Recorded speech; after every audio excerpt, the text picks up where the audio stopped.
ہمارے آقا کریم صلی اللہ علیہ وسلم نے جو منصف قاضی تھے ان کے بارے میں بڑی عظیم حضور کے احادیث مبارک ہے. حضور کے حدیث مبارک ہے کہ قیامت والے دن جہاں اللہ کے عرش کی کرسی لگے گی نا، تو اللہ کے عرش کی کرسی کے دائیں طرف نور کے ممبر بھی چھائے جائیں گے، اور ان ممبروں کے اوپر جو انصاف کرنے والے جج ہوں گے دنیا میں، اللہ ان نور کے ممبروں پہ ان ججز کو بٹھائے گا. جب قیامت میں نفسا نفسی کا عالم ہوگا، ہر شخص پریشانی سے گزر رہا ہوگا، اور لوگ پاؤں کے ناخنوں سے لے کے یہ کانوں کی لو تک پسینے میں ڈوبے ہوئے ہوں گے. اس وقت اگر اللہ تعالیٰ کسی کو اپنے عرش کا سایہ نصیب فرمائے گا تو حضور کے حدیث مبارک ہے وہ میری امت کے انصاف کرنے والے جج ہوں گے. اللہ کی کرسی کے دائیں طرف ممبروں پہ بیٹھنا یہ کوئی معمولی بات ہے، اور اللہ کے عرش کا سایہ نصیب ہونا یہ کوئی معمولی بات ہے، اور بڑی عظیم حدیث مبارک ہے.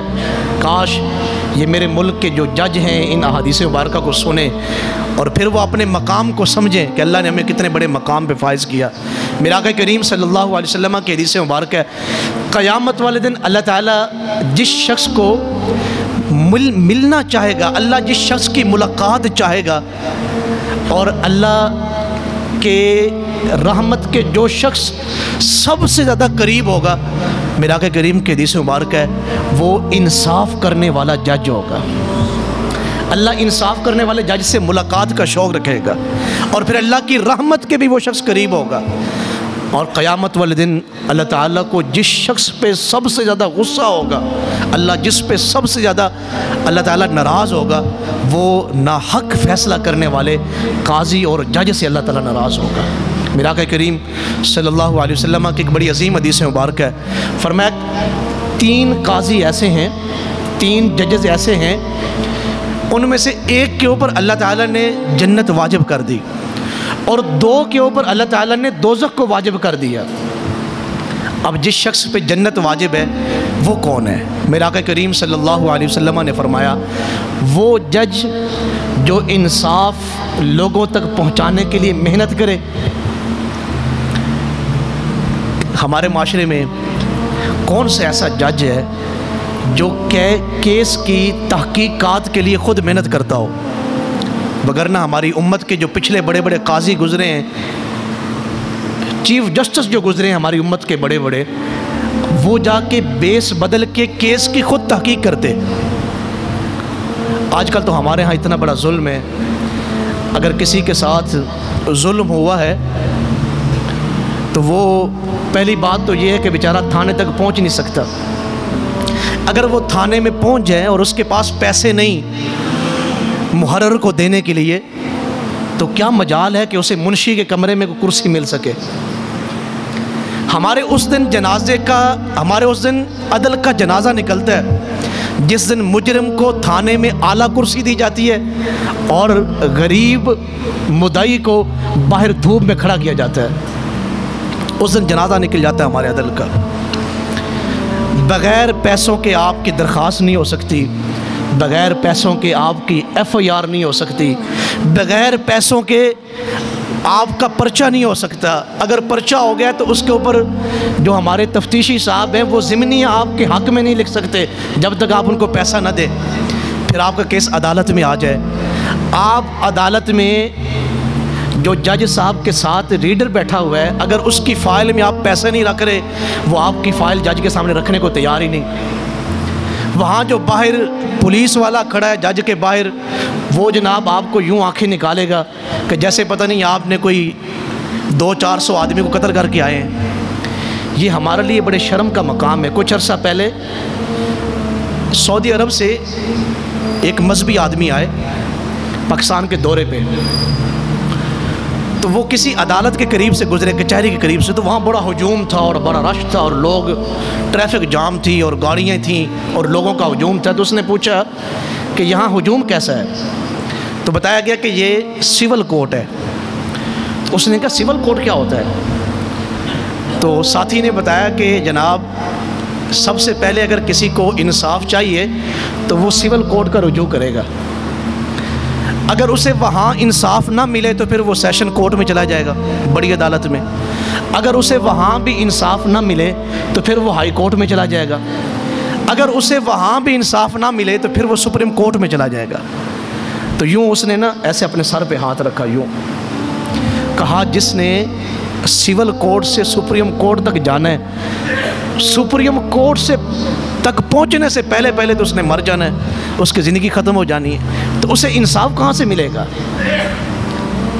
یہ جو ہمارا عدالتی نظام ہے، یہ اللہ کی قسم ہے، یہ ہمیں انصاف ملتا نہیں بلکہ ہمیں انصاف خریدنا پڑتا ہے۔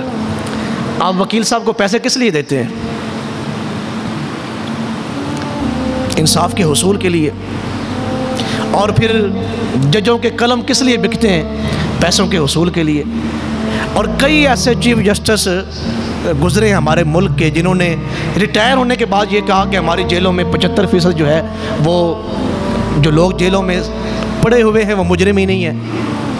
اور کتنی ہماری اخباروں میں یہ سرخیاں شائع ہوئیں کہ لوگوں کی جیلوں میں موت ہوگی پڑے اور آپ کی عدالت نے فیصلہ دیا کہ یہ بندہ بے گناہ تھا۔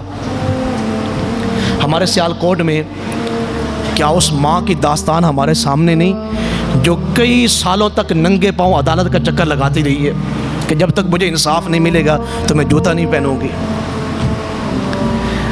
اور میں بتاؤں اپنے ججز کو اور اپنے نظام کو، ہمارے عدلیہ کو سب سے بڑی گالی پتہ کون سی ہے؟ سب سے بڑی گالی کہ میں اپنا فیصلہ اللہ پہ چھوڑتا ہوں، یہ سب سے بڑی گالی ہے۔ جب لوگوں نے اپنے فیصلے اللہ پہ چھوڑنے ہیں تو پھر آپ عدالتوں کو مسمار کر دیں، ڈھا دیں، ان کو گرا دیں۔ پوری آپ قرآن مجید اور پوری احادیث کا ذخیرہ پڑھ کے دیکھیں جو ہماری عدالتوں میں تاریخوں کا نظام ہے، جی فلاں تاریخ ڈال دیں، فلاں ڈال دیں، فلاں تاریخ ڈال دیں، فلاں تاریخ ڈال دیں، ایک مقدمے میں کئی سال گزر جائیں۔ کہیں یہ ہمارے مذہب کی جو ہے وہ تعلیمات نہیں ہے۔ اور پھر عدالتوں میں غریب کے لیے فیصلے اور ہیں، امیر کے لیے فیصلے اور ہیں۔ آپ اندازہ کر سکتے ہیں کہ جس ملک کا وزیر اعظم کہے کہ مجھے انصاف نہیں ملا، میں نے عدالتوں میں کئی سالوں تک چکر لگائے، اس ملک کی عدالتوں کے انصاف کی صورتحال کیا ہوگی؟ اب سنیں، میں جو حدیث مبارکہ آپ تک پیش کر رہا تھا، میرا آقا کریم نے فرمایا کہ جو قاضی، جو جج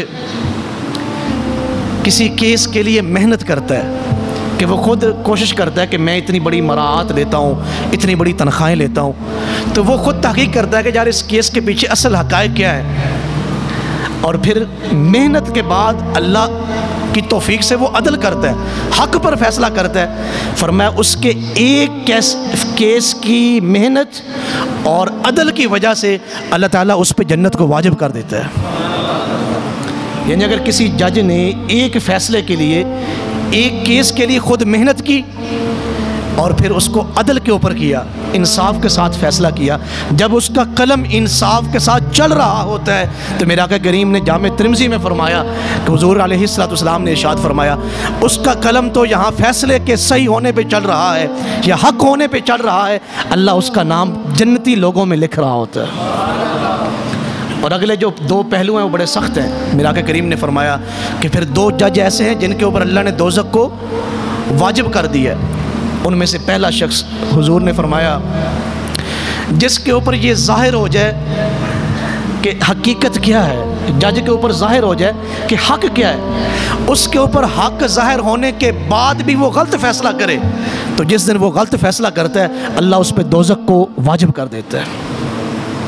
اور تیسرا جو مقام ہے وہ اس سے بھی بڑا سخت ہے۔ میرا آقا کریم نے فرمایا کہ ایک جج کو علم ہی نہیں کیس کے بارے میں کہ کیس کی حقیقت کیا ہے، تو پھر وہ بیٹھ کے فیصلہ کر دے، اسے کیس کا علم نہیں کہ اس کی حقیقت کیا ہے، کہ اس میں ملزم کون ہے اور اس میں مدعی کون ہے، اس میں مظلوم کون ہے، ظالم کون ہے، اسے پتہ ہی نہیں، اور بغیر پتہ ہونے کے وہ فیصلہ کر دے۔ جب وہ اس طرح کا فیصلہ کرتا ہے اللہ اس پہ دوزخ کو واجب کر دیتا ہے۔